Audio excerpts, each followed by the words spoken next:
como les estaba indicando, entonces el suelo es la base esencial, ¿sí? Como les indicaba, para que en este se acentúe obras, proyectos, infraestructura, entre otros, así como también que en el suelo se encuentra la mayor cantidad de biodiversidad, macro, microorganismos, y que también es importante para la industria química en cuanto a lo que es la fabricación de productos farmacéuticos, antibióticos, entre otros. Hay mucho por qué trabajar, por qué estudiar.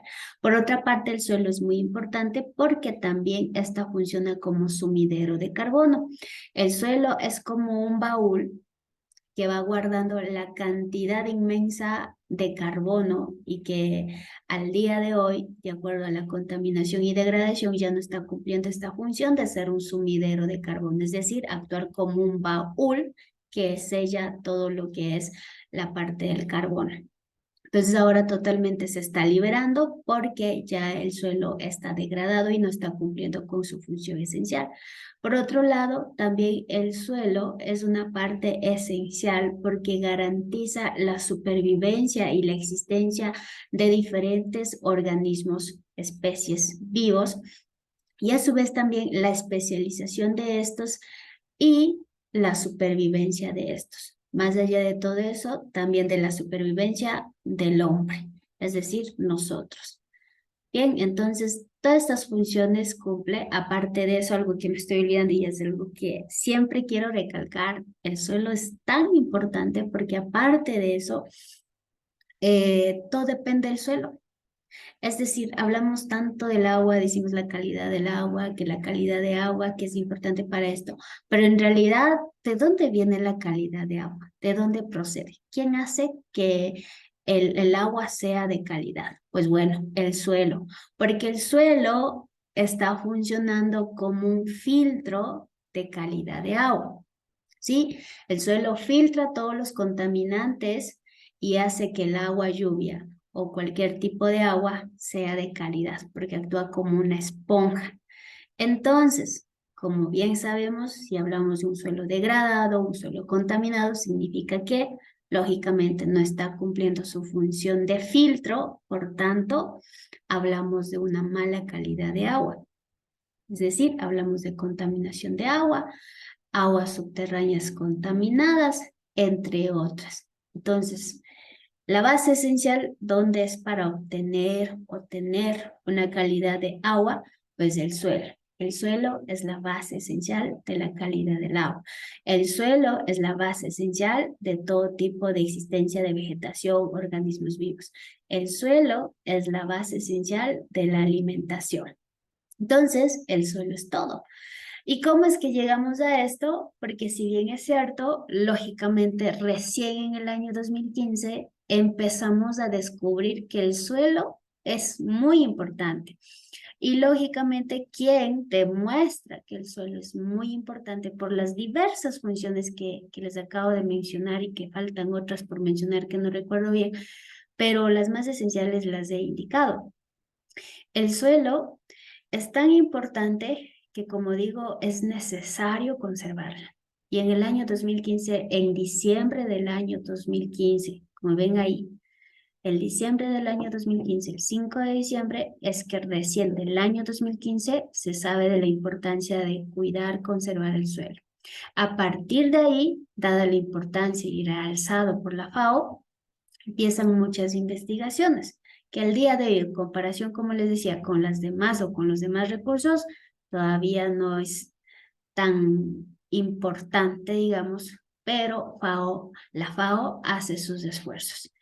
Y claro, el interés de la FAO, ¿por qué se va alineado más al recurso suelo? ¿Por qué?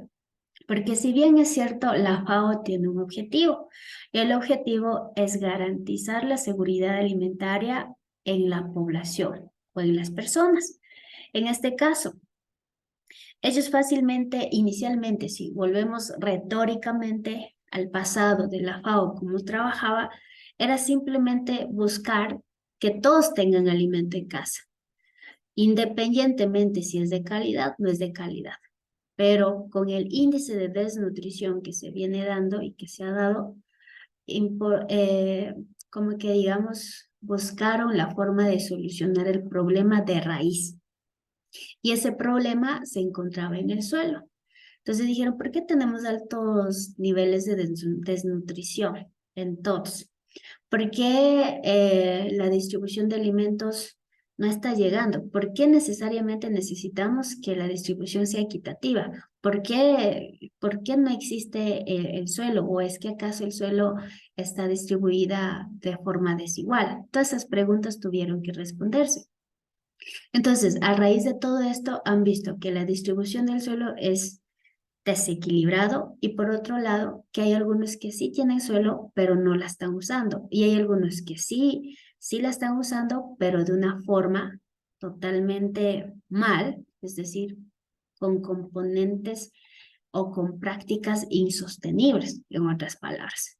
Entonces, viendo estas cuestiones, llegan al trasfondo de que la seguridad alimentaria depende de la calidad del suelo.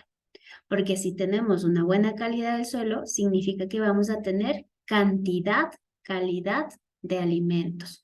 Y es lo que se busca. Entonces, trabajan en esta área y como digo, del año 2015, de diciembre, empieza recién a realzar esto, la importancia. La FAO ya tiene varios lugares, no recuerdo cuántos laboratorios que ya se están acreditando con el fin de conservación del suelo, con el fin de investigación y mejorar justamente la seguridad alimentaria. Por ende, la FAO, como les indicaba, si ustedes revisan su página, su portal, verán que existen trabajos realizados por la FAO y siempre se están enmarcando a la parte del suelo lo que al fin de cuentas y otros cursos que van a garantizar la seguridad alimentaria. Entonces es importante para que vean. Eh, Eso, entonces vamos viendo un poquito más, ¿sí? Cómo se comporta el suelo.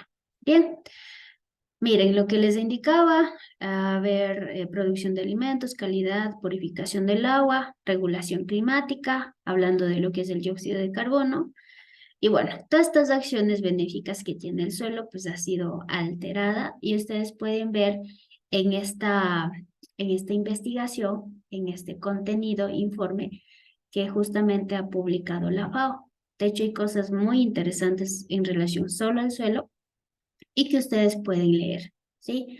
Que está el libro como tal, ¿sí? Se llama, ¿cómo se llamaba? La contaminación oculta del suelo, así se llama, ¿sí? Que pueden ustedes revisar.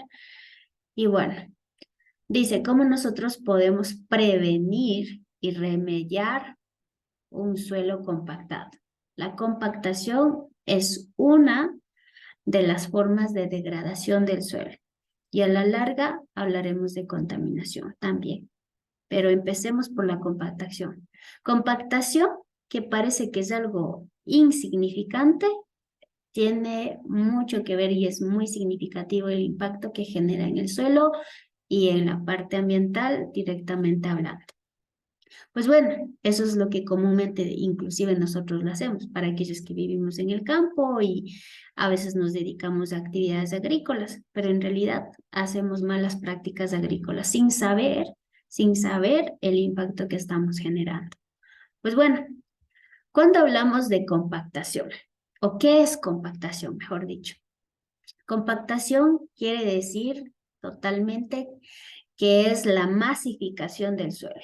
Es decir, ahorita si nosotros tomamos con la mano un suelo, imagínense, o aquellos que han estado en el campo o tienen por ahí agricultura, yo qué sé, saben que cuando ustedes toman con la mano el suelo, es migajoso, es suelto, ¿no? En la mayoría de los suelos. Pero hay otros suelos que cuando se coge con la mano o con la pala sale así como un bloque, está pegajoso, está como que, no sé, como plastilina, ¿sí? Entonces, ya cuando hablamos como que es pegajoso, que está como plastilina, ¿sí? Y en la que no se ve raíces, en la que existe menos circulitos, que son los agujeros por donde se oxigena el suelo, o poros, como se le llama comúnmente. Cuando son diminutos, eso es señal de compactación, es masificación del suelo. compactación. O también técnicamente hablando, estamos hablando de densidad aparente alta. Así, en términos técnicos, ¿sí? La compactación, densidad aparente alta. Bueno, entonces, eso es compactación. Ahora, ¿qué actividades hacen que el suelo se compacte? ¿Cuáles son esas prácticas? Bueno, nosotros podemos ver aquí cómo prevenir. En un territorio no puede tener mayor número de individuos, es decir, la capacidad de carga, término de biología, ¿sí? Siempre debe existir una capacidad de carga ya limitada. Cuando uno excede la capacidad de carga, estamos ya compactando el suelo. Y ustedes dirán, ¿pero qué es capacidad de carga? Bueno, la capacidad de carga es como decir, bueno, a usted, de acuerdo a su condición física, usted sabrá soportar ya sea media arroba, un quintal, 2 quintal, yo que sé cargar, ¿sí? Es lo que usted puede, es su condición física. Lo mismo sucede acá. El suelo tiene esa capacidad de soportar un X número de especies por hectárea o por área. Entonces, cuando nosotros ponemos la mayor cantidad de animales o especies o individuos en un espacio geográfico diminuto, estamos sobrepasándonos la capacidad de carga, la capacidad de lo que puede soportar el suelo. Y empezamos a compactar el suelo y no permitimos que este suelo sea capaz de regenerarse. Por tanto, hay que cuidar esto. En muchas de las veces se ha visto, y ese es el problema que tiene el rubro de lo que es la ganadería, ¿sí? El rubro de la industria porcina, entre otras, que tienen establos, ¿no? En donde tienen a los animales en los establos, en un espacio diminuto, y bueno, ahí ya viene el problema con el suelo, que están realizando la compactación. O a su vez en los potreros, ponen una X dimensión diminuta, la mayor cantidad de especies que también están afectando. Por esa razón, al menos en los potreros es tan fácil identificar mayor número de especies en menor área. Los pastos no tienen esta capacidad de regeneración rápida porque el suelo está compactado, sus raíces no pueden extenderse, no pueden alcanzar los elementos esenciales o nutricionales que fácilmente deberían ser absorbidos. No tienen esa capacidad porque el suelo ya se está compactando, se está cerrando y por tanto las raíces ya no son tan profundas para poder absorber todos los elementos esenciales. Entonces, se degrada y ya. Llega el momento en el que dicen, no, ya hasta el pasto no se da bien y tanta cosa, ¿no? Entonces eso es lo que en realidad ocurre. En realidad está pasando eso.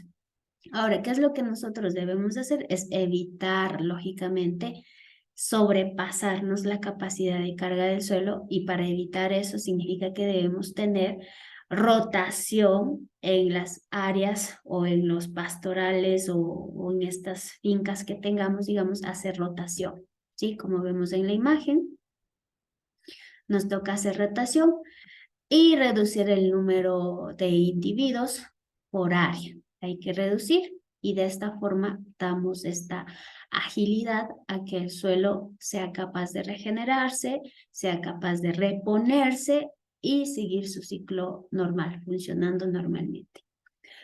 Lo otro que ocurre es que nosotros, por lo general, como práctica agrícola, usamos maquinaria, ¿no? Un tractor, por ejemplo, que tiene un arado, un cincel de mayor a 35 centímetros, a 30 centímetros, mayor a eso. Y lógicamente, pues los tractores por lo general tienen unas llantas enormes, lo cual también genera presión en el suelo. Aparte de eso, el cincel, como les digo, es más de 30 centímetros. Entonces, lo que está haciendo es terminando con toda la biota del suelo y a su vez también está fracturando el suelo a una mayor profundidad, lo cual no es bueno. Y a su vez, como está realizando el proceso de volteo, como acá no hay nada que proteja, Viene el viento y totalmente todo lo que es el elemento esencial que fue dada la vuelta, está ahorita encima, va a ir. Entonces va a ir volando con el viento, ¿sí? Se dispersa. Entonces estamos hablando de una degradación de suelo, ¿ya? Por otro lado, también podemos hablar de que se queman, ¿sí? Se quema el rastrojo del cultivo. Esto es otra práctica mal hecha, porque aparte de liberar el dióxido de carbono en la atmósfera, también está afectando el suelo. En el área en donde ustedes queman sus rastrojos de materia orgánica, lo que están haciendo es quemar, alterar el estado, el ecosistema del biota del suelo y lógicamente están matando los macroorganismos del suelo, organismos benéficos del suelo. Bien, esa es otra mala práctica. Lo otro es con las heces de los animales. Las heces de los animales, de hecho, es bueno si es que es tratado, si es que es manejado de manera correcta. Pero si no es manejado de manera correcta, este también genera un impacto en el suelo. Viene la lluvia, se generan lixiviaciones y como la mayoría hoy por hoy alimenta su ganado con químicos concentrados, componentes químicos, entre otras cuestiones para sacar rápido, digamos, la carne o lo que sea que quieran sacar, entonces este ya no es totalmente orgánico. Viene ya sus componentes residuos químicos en las heces, entonces afecta al suelo de igual forma. Al igual que se está liberando de manera libre el dióxido de carbono, de acuerdo a la descomposición que esté sufriendo este estiércol de ganado. ¿Ya? Entonces, miren, el impacto todavía está ahí. Y esas son las malas prácticas que el día de hoy seguimos haciendo. Entonces, ¿qué es lo que nosotros debemos hacer o a su vez evitar? Pues bueno, a los rastrojos no hay que quemar, hay que incorporar en el suelo. Y si no podemos incorporarlo directamente porque digamos que tenga plaga o alguna otra cosa, entonces hay otra tecnología para evitar eso. Podemos usar la compostera, podemos realizar abonos orgánicos o a su vez también podemos usar la nueva tecnología que caseramente se puede hacer, los componentes de biodigestores, obtenemos el biogás, entre otros, ¿sí? Y por otro lado, ya no hay que realizar la práctica, o mejor dicho, el arado con cincel enorme, o a su vez también ir a la parte rudimentaria, que es realizar la práctica antigua, que sería con bueyes, con caballo, entre otros, y eso, prácticamente, esa sería la práctica que se debería de realizar y mantener. Aquí prácticamente dije de los cinceles y de la presión que generan las llantas. Hay que bajar, ¿sí? Como ven. Eso ya hablamos. Ahora, lo otro, miren, si se dan cuenta en esta imagen. Lo otro es que muchas de las veces a veces piensan que no genera nada, ¿no? Realizan el arado o el tractorado, como le quieran llamar, ¿sí? En época de lluvia. Y lo que están haciendo es dañar el suelo. ¿Cómo? Generando un impacto de compactación directa al suelo, masificación del suelo totalmente a nivel interno. Es lo que está ocurriendo a mayor profundidad, si se dan cuenta. Es a mayor profundidad. Y bueno, lo que hay que hacer si es que quieren realizar un arado por ahí, hay que evitar hacerlo en épocas de lluvia, sino hacerlo en época seca, pero no tan seca. Eso también es otro problema, porque estaríamos hablando de degradación por, ¿cómo se llama? Degradación eólica sería en ese caso. Entonces hay que ver un punto intermedio. Y bueno, a ver, ¿qué más me falta por acá que no me permite ver las herramientas del Zoom? Lo otro que tenemos que ver es, bueno, ya hablamos de eso, cómo aplicar, incorporación, bueno, materia orgánica, esto ya está. Ya, eso sería. Entonces, hay que evitar y lo que se tenga de suelo compactado, hay que aplicar las acciones de remediación, que son las que prácticamente están aquí y las que he indicado aquí directamente. Eso sería. ¿Tienen alguna pregunta al momento o alguna práctica que ustedes lo han realizado y que no sabían y que ahora saben? Bueno, Mija, sí. aquí en su materia vamos a tener prácticas también. Prácticas de muestreo de suelo, sí. ¿Y eso será en el transcurso de este semestre, al finalizar o cómo? En el segundo semestre. Perdón, en el segundo parcial. Listo, Inge, gracias. Inge, Le escucho. disculpe, verá, yo trabajaba para una empresa donde estábamos haciendo la remediación de la limpieza del petróleo, aquí en el sector de Gonzalo Pizarro, que hubo el derrame en el río. Ya, Y nosotros nos confundimos, bueno, yo me confundía porque gracias a esos trabajos uno se va teniendo experiencia y me confundía porque el suelo bota un líquido negro por la descomposición de árboles y todo eso. Y a veces nosotros nos confundíamos, por ejemplo, porque había algunas personas que estábamos trabajando ahí mientras no estaba el ingeniero y nos confundíamos porque el petróleo era en cambio casi lo mismo, pero en cambio no teníamos que aprender es la viscosidad que había tenido la diferencia para poder detectar qué es petróleo y qué es una degradación, sería, ¿no es cierto?, de de la materia materia. orgánica. Exactamente. Entonces ahí trabajé en eso y ahí esa era la experiencia que tuve ahí en la empresa. Muy bien, sí, excelente. De hecho, sí. Por eso digo que hay que conocer el comportamiento del contaminante. Nosotros podemos ver a nivel de perfil del suelo, bueno, creo que estoy manejando un poco el término técnico. Cuando digo a nivel de perfiles, nosotros tenemos la base del suelo, ¿no? Aquí donde crecen las plantas y todo eso. Pero cuando nosotros, digamos, vulgarmente hacemos un hueco, vemos las diferentes coloraciones que tiene el suelo a nivel de profundidad, ¿sí? Entonces a eso se le denomina perfil y cada coloración o extracto que veamos diferenciados es horizonte. Entonces, dentro de esto, la materia orgánica que está aquí encima, por cualquier, ya sea evento natural o por tractorado, entre otros. Si hablamos de evento natural, esto empieza a descomponerse y empieza a incorporarse de manera natural en el suelo. Y lógicamente hay algunas veces que sí es visible el cambio de croma, es decir, el cambio de color. Es muy fácil de saber qué es materia orgánica y qué es componente químico. Pero si bien es cierto, cuando no tenemos una cierta, como que digamos, convivencia, digamos, con el suelo casi siempre, sí es un poquito complicado. Pero sí, cuando hablamos de petróleo, como usted dijo, es la viscosidad la que nos indica. Y es más, hasta huele inclusive, huele, eso es también la parte esencial. Y la otra parte es que también cuando nosotros tocamos con la mano, simplemente ya vemos el componente aceitoso, ¿sí? Por lo general viscoso. Entonces, con eso ya diferenciamos en qué ámbito nos encontramos, al menos hablando de contaminación por hidrocarburos.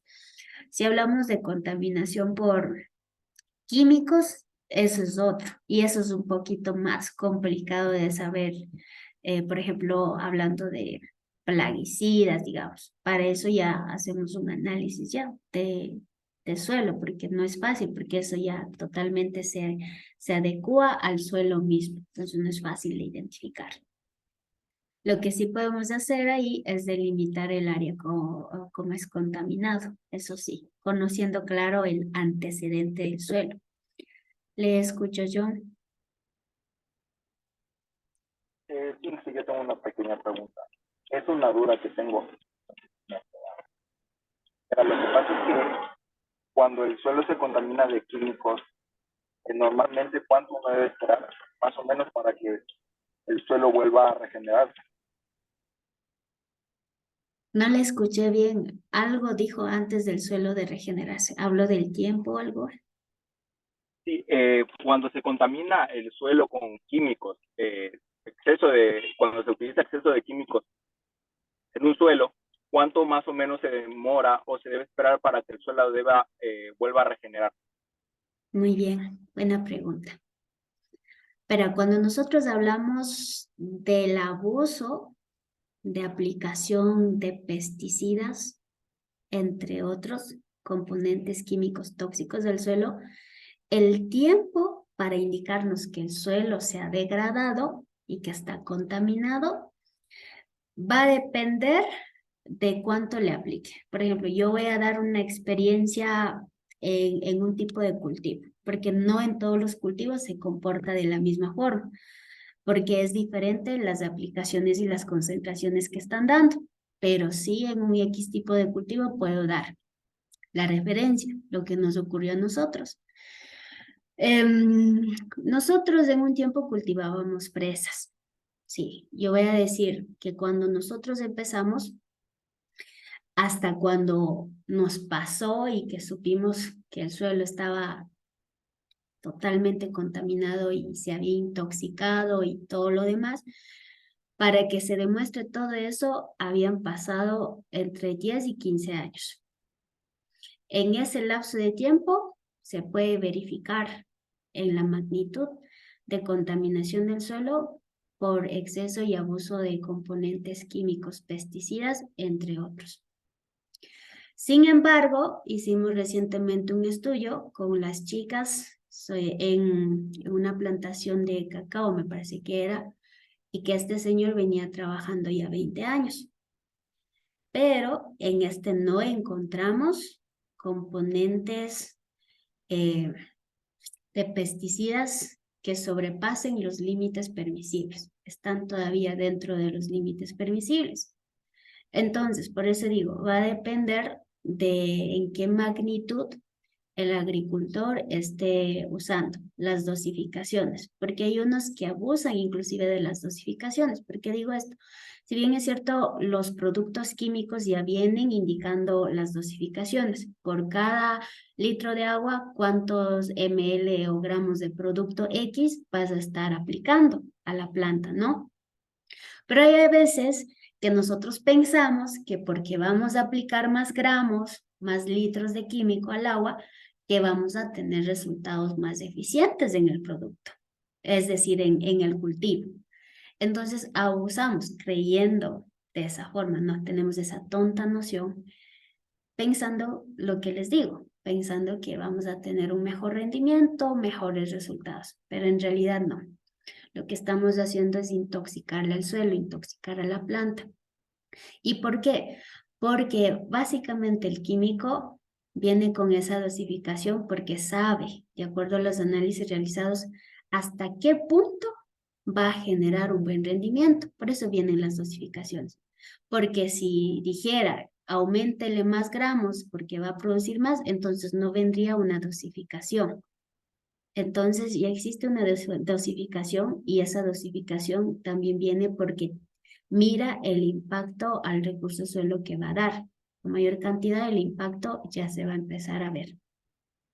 Entonces eso es lo que está ocurriendo. La mayoría de los agricultores tienen esta noción y aplican. Y no nos justificamos. De hecho, nosotros también desconocíamos de esto. Como digo, si bien es cierto, ustedes dirán, pero usted sabe de todo esto, pero no, yo estoy hablando de una experiencia que hemos tenido, me acuerdo desde que era una niña que pasamos por esto. Lógicamente, ahora que sabemos de todo esto, ya estamos practicando una agricultura sostenible, que es otra historia que en su momento contaré. Pero el lapso del tiempo en el que indica y que se verán los impactos en el ambiente por el abuso y exceso de pesticidas, agroquímicos, entre otros, está entre ese lapso de tiempo, de 10 a 15 años. En algunos, como digo, no se muestra todavía porque va a depender de en qué medida el agricultor esté aplicando. O sea, si está abusando o no está abusando. Entonces va a depender del agricultor. Pero en esta área, como digo, en las fresas si se usan un montón de químicos porque entran un montón de plagas y las fumigaciones se hacen casi 2 veces o 3 veces a la semana. Miren, implica cuánto. Entonces estamos hablando totalmente bastante. Entonces eso es lo que nos pasó a nosotros en el recurso suelo en este ámbito del cultivo de fresas. Bien, le escucho yo. Sí, Inge. Y en este caso, el suelo cuando está contaminado, ¿cuánto más o menos de tiempo se puede esperar para volver a sembrar? O sea, nuevamente. Restaurar, ya. Bien, en este caso voy a hablar de lo mismo, de la experiencia, ¿sí? De la experiencia en esta área de contaminación por pesticidas, el abuso de este, pero en relación al cultivo de fresa, como digo, que es la en la que tengo mayor conocimiento y sé cómo ha venido evolucionando y cómo hemos tratado. Bueno, en esta parte, el suelo para restaurarse va a necesitar mucho más años por sí sola, de manera natural. Sin embargo, nosotros podemos ayudar a ese proceso. Y nosotros vamos por la tecnología o la más fácil, la más barata, supuestamente la más barata. Es una práctica barata en comparación a las otras, pero barata supuestamente y a la vez en el tiempo que deseamos que se restaure. Sin embargo, no es tan viable y no se recupera al 100%, porque hay que darle un tiempo estipulado. En este caso, como digo, si 1 centímetro de suelo se está tardando, o sea, 1 centímetro de suelo se forma entre 1500 años para restaurarse, pues va a ser un poco más, porque significa que se debe activar todos los componentes micro-macroorganismos del suelo. Pero sin embargo, como digo, nosotros podemos ayudarle a que se restaure poco a poco, que es lo que nosotros hemos hecho. Nosotros lo que hicimos es cuando nosotros ya nos dimos cuenta el suelo ya deja de producir, ya no existe rendimiento, lo que hicimos es dar reposo unos, ¿cuántos años sería? Sí, dejamos como 5 años de reposo, no hacer ningún tipo de, o sea, no sembrar nada. En este lapso, no, 2 años fueron que dejamos sin hacer nada, dejar como que ese estilo de descansar, dejar que el suelo descanse. Después, escuchamos por ahí que es importante que el suelo se restaure y son buenos consejos de hecho. Y teníamos que sembrar un X tipo de planta fijador de nitrógeno en el suelo y que afloje al suelo, pero no cosechar nada, simplemente sembrar y que todo sea normal, digamos, en su sucesión ecológica natural. Entonces eso es lo que se hizo, se sembró un tipo de gramínea, no era gramilla, se sembró alberja, que es un buen fijador de nitrógeno, así como también frijol, un buen fijador de nitrógeno, pero nada se cosecha, porque en su época de florecimiento se da el volteo en lo menos posible. Y eso lo hicimos por unos 2 años, creo, y después todavía no estaba recuperado el suelo, porque todavía estaba bien duro el suelo, estaba bien compactado. Entonces pasamos a la siguiente fase. La siguiente fase fue mezclar el suelo con otro suelo que está más suelto, de buena calidad. Entonces empezamos a rellenar, digamos, en esta parte. Y una vez que se pone el otro suelo que es bueno, empezar a hacer una mezcla, una homogenización. Ahí se fueron como $20,000. ¿En cuánta dimensión? Pues no soy buena para dimensionar una área. Ya voy a darles dato mañana ya, que mi papá sabe de dimensiones. Entonces, ahí se fue. Y no es que es 1 hectárea, ni media hectárea, es muy poco. Entonces, imagínense, y haciendo este chiste nomás de ingresarle un nuevo suelo para hacer que lógicamente se active el suelo que está compactado y que los organismos vivos que están en el nuevo suelo empiecen a trabajar la parte compactada. También incorporamos materia orgánica, ¿sí? Compramos materia orgánica, abono orgánico, de rastrojos, de coco y de arroz y así. Entonces empezó a hacer este proceso. Y después se dejó también un tiempo, creo que fue como unos 3 años, algo así. Entonces miren, los años van corriendo. Y después, ya como vimos que empezaron a brotar hierbas específicas o plantas o malezas, como lo quieramos llamar, que no brotan fácilmente en suelos que son dañados, digamos, sino que ya salieron buenas especies o indicadores de calidad del suelo. Entonces ahí ya más o menos sabíamos que ya en algo se había recuperado el suelo. Y sí, se ha recuperado el suelo. No al 100%, pero sí se ha recuperado el suelo. Y bueno, después ya no volvimos a la misma práctica agrícola antigua, que es insostenible, sino que ahora lo que hacemos es primero cuidar el suelo. Ahora es todo cuidar el suelo, porque ya hemos pasado esta experiencia. Entonces, lo que hacemos es comprar, ¿cómo se llama? Micorrizas, que son organismos esenciales para activar el suelo, todo tipo de biota del suelo. Entonces trabajamos mucho, alimentamos más bien al suelo, cuidamos al suelo, damos materia orgánica, hacemos rotación de cultivos, dejamos que el suelo descanse y así. Entonces, de esa forma trabajamos, ya no aplicamos componentes químicos, solamente cuando la plaga es fuerte, fuerte, fuerte, es que empezamos a aplicar químicos, pero no siempre. Eso es muy, muy pocas veces. Y estamos trabajando solamente con prácticas orgánicas y químicos. En realidad no son químicos, ya simplemente se fabrican a base de lo que tenemos, qué sé yo, materia prima orgánica, nuestros insecticidas, no sé cómo llamarlos, pero son productos químicos, ya a base de toda la parte orgánica.